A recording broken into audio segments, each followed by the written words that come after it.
वायुसेना प्रमुख लेह के साथ श्रीनगर एयरबेस गए। उनका यह दौरा सीडीएस जनरल बिपिन रावत और army chief general MM Naravane से मुलाकात के बाद हुआ है। वैसे जब चीन तनाव के बीच भारत की सैन्य तैयारियां बढ़ी हैं, तो 15 जून की गलवान घटना पर लगातार गंभीर सवाल पूछे जा रहे हैं। सूत्रों के मुताबिक भारत चीन के मेजर जनरल रैंक के अफसरों की 3 दिनों की बातचीत के बाद गुरुवार को चीन ने भारत के 10 सैनिकों को रिहा किया।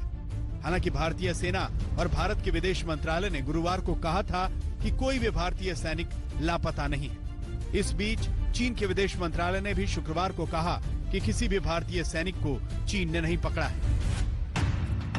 बहरहाल गलवान की घटना को लेकर भारत में गुस्सा है, इसीलिए प्रधानमंत्री नरेंद्र मोदी चीन मुद्दे पर सर्वदलीय बैठक कर रहे हैं। ये बैठक विपक्ष के हमलावर तेवरों के बीच अहम है। ये कोई साधारण घटना नहीं है, बड़ी गंभीर घटना है। अब तक इतने बार प्रधानमंत्री जी चीन के राष्ट्रपति से मिले, उनको बुलाया, स्वागत किया, वार्ता करते रहे, और तो ये परिस्थितियां क्यों आई?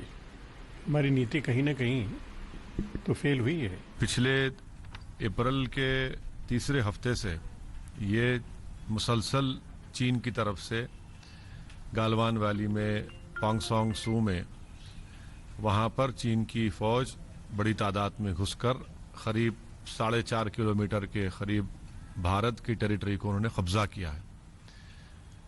बार बार मोदी गवर्नमेंट तरफ से ही कहा जा रहा है कि नहीं नहीं, कुछ नहीं, सब ठीक ठाक है, सब गलत है, सब गलत है।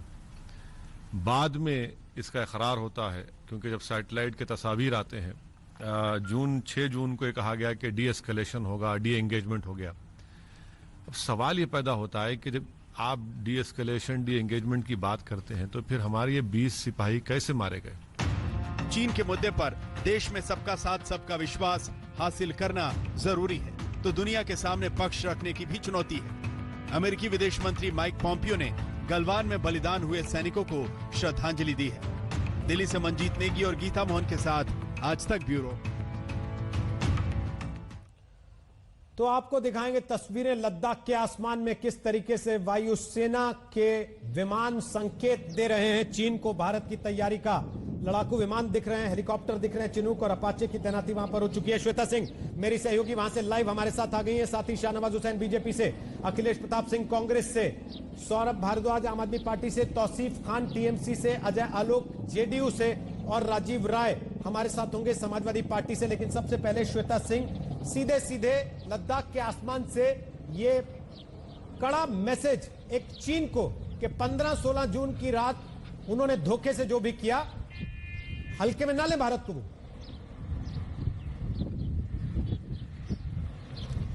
जी रोहित, बिल्कुल सही कह रहे हैं आप। लेकिन जब जैसे ही ये गलवान घाटी वाली घटना हुई थी, उसके बाद से भारतीय वायुसेना ने अपनी शक्ति बढ़ाना यहाँ पर शुरू कर दिया था।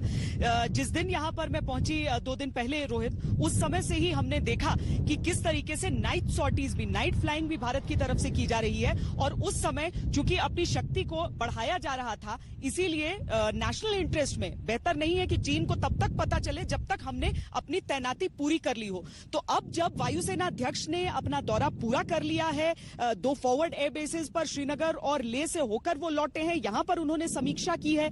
और अब हम देख रहे हैं कि किस तरीके से कम शाम 4 बजे तक लगातार फाइटर्स की जो सर्वेलेंस सॉर्टीज हैं वो लगातार जारी हैं। चिनूक हेलीकॉप्टर्स को आसमान में हमने बार बार उड़ान भरते हुए देखा है, और ये सारी चीजें इस बात की तस्दीक कर रही हैं कि ग्राउंड पर जिस सपोर्ट की आवश्यकता थी वो पूरी तरीके से अब इस सेक्टर में उसकी तैनाती हो गई है।